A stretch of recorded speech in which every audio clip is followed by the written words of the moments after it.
Does anybody in the audience know why do you burst crackers for Diwali? What is the connection? Any idea? Is it just a merry-making activity? Is it just a celebratory activity? Or is it just an activity for making money? Why do you burst crackers? So here's the sequence. What comes before Diwali? You have the Shraddha period, the Mahalaya Paksh. Correct? Then you have Diwali. And then it comes the Kartika Masam. Correct? Here's the understanding. And you will find parallels to this structure or to this tradition even in China. So what are you doing during the Shraddha period or during the Mahalaya Paksh period?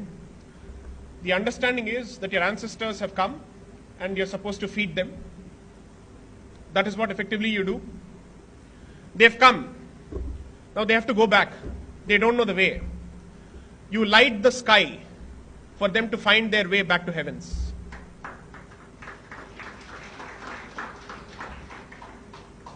There is scripture after scripture after scripture that says that this is to be done. It's called Akashadipam. We had to cite all of the scripture before the Supreme Court because the Supreme Court in just 8 lines without discussing any evidence had taken a position that bursting of firecrackers during Diwali is a mere celebratory activity. It's a merry-making activity. It is not a ritual. I'm sorry, it is a ritual. When you burn sparklers, do you think there is a word for it in Sanskrit, or do you think that sparklers did not exist when Sanskrit existed? So the word for it is Ulkadana. You will find references to it in a scripture called Kartika Mahatmyam. And in multiple documents they have recorded this over and over and over again. Britishers have written, Indians have written, our scriptures say so, but we don't know.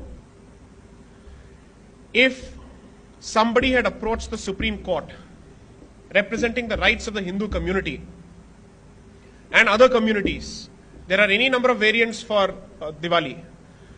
The Sikhs actually celebrate it as the Bandi Chhod Divas. That has a specific history. The Jains have a specific variant. Is it a coincidence that all these communities celebrate Diwali in one way or the other around the same period of time? Surely it's not coincidence. There must be something common to all of this. So considering all of this, what does it tell you? Your ignorance with respect to your own traditions is going to be used against you to humiliate you, to shame you, to call you a patriarch, to call you a chauvinist, to call you whatnot, until a point comes where you would have decided to give up your identity altogether.